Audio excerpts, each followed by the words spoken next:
Hello दोस्तों, नमस्कार। कैसे हो आप? दोस्तों, लास्ट वीडियो में जो मैंने बताया था, एक साइंटिफिक रीजन दिया था कि गायनोकोमेस्टिया क्यों होता है, उसके 4 टाइप रहते हैं। आज मैं कुछ उसके सवालों के जवाब भी आप लोगों को दूंगा, लेकिन वो लास्ट में कि किन किन लोगों ने मुझे सवाल पूछे हुए। अभी जो मैं आपको बताने वाला हूँ वो उसके वर्कआउट्स आपको क्या करने हैं अगर आपको गायनोस के प्रॉब्लम है, और उसके बाद आपको कौन सा डाइट को अवॉइड करना है, कौन सा आपको ऐड करना है उसकी जगह पे। दोस्तों, वो मैं पूरा इस वीडियो में कवर करूंगा। दोस्तों, चैनल पे आगे बढ़ने से पहले प्लीज प्लीज प्लीज सब्सक्राइब करके नोटिफिकेशन बेल दबाना है।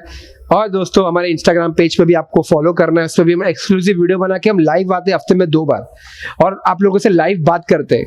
तो इस करके इंस्टाग्राम फिटनेस फाइटर ऑफिशियल पे भी जाके हमें फॉलो करिएगा। दोस्तों, चलते हैं वीडियो के ऊपर।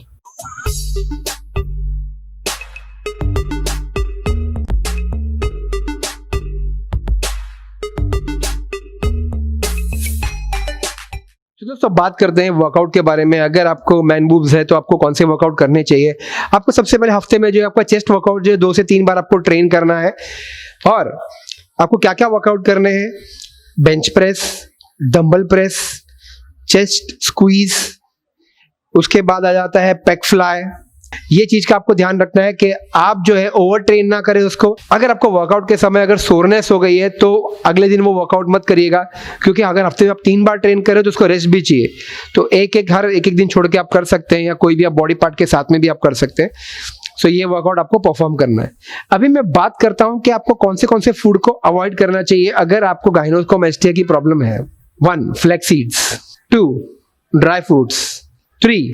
सोयाबीन, 4. टोफू, वो भी एक्चुअली टोफू भी सोया से बनता है। 5th. अल्कोहल, मींस समझ गए ना।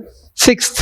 Garlic, 7th. Berries, 8th. Sugar, 9th. Vegetable oil, 10th. Red meat, and 11th. Junk food. बाहर तरह का कोई भी जंक फूड आपको इंटेक नहीं करना है। तो ये जो है फूड जो आपको नहीं लेने हैं अगर आपको मैन बूब्स की प्रॉब्लम है, इश्यूज है।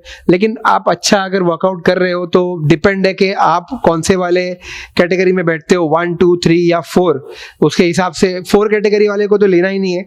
अगर आप 1st और 2 कैटेगरी में बैठ रहे हो, जो मैंने लास्ट वीडियो में बताया था, तो आप जो है हफ्ते में 2 बार उसका इंटेक कर सकते हैं अगर आपका दिल करे तो, लेकिन अगर अच्छा वर्कआउट कर रहे हो तो।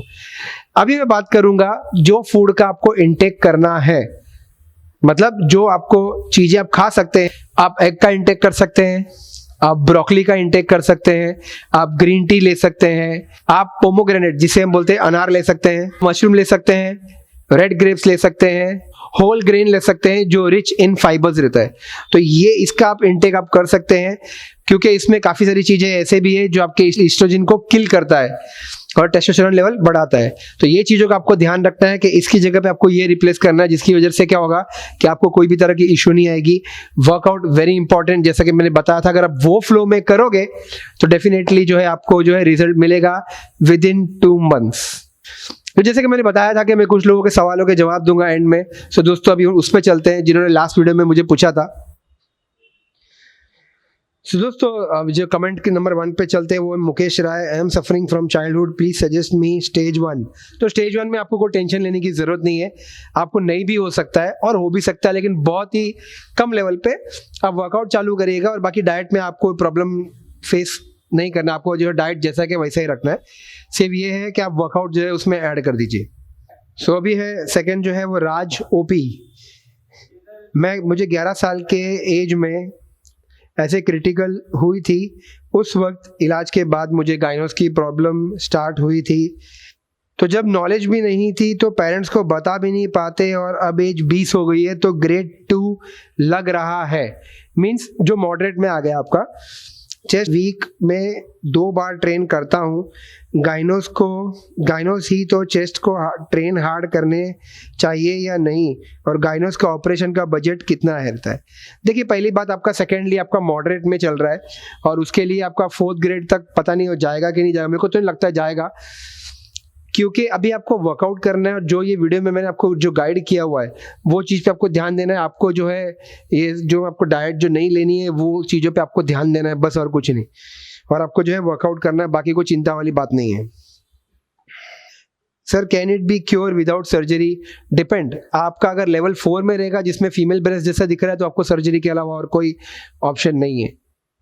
एक सवाल है प्रवीण कुशवाहा करके, सर मेरा थोड़ा सा चेस्ट फैट है, उसके लिए क्या करना होगा? आपको ओवरऑल फैट ड्रॉप करना होगा और मसल को जो है पर्टिकुलरली आपको ट्रेन करना होगा हफ्ते में 2 से 3 बार, जैसे मैंने आपको बताया है। टेस्टी रेसिपीज वुमेन के लिए भी, वुमेन के लिए क्या वर्कआउट है कम करने के लिए? सेम वर्कआउट है, बाकी और कोई चेंजेस नहीं। और जैसा आप बॉडी वेट ड्रॉप करते हो तो फैट परसेंटेज सब जगह से कम होता है। सर्जरी कॉस्ट क्या होगा? देखिए अगर आपका 4 ग्रेड है तो अराउंड 70,000 टू 1,25,000 जो है वो सर्जरी का कॉस्ट रहता है, राउंड अबाउट उतना ही रहता है, बाकी एरिया पे डिपेंड है। ये पूछा है तरुण चौहान ने। सो दोस्तों और भी जो है मैं कमेंट्स के जवाब दूंगा। ये वीडियो आपको कैसी लगी और आपका नाम लेके जवाब दूंगा, इंस्टाग्राम पे भी दूंगा। इसी आपको हमें फॉलो करना है, like share comment and subscribe. तब तक के लिए दोस्तों स्टे फिट स्टे ऑसम, मिलते हैं अगले वीडियो में।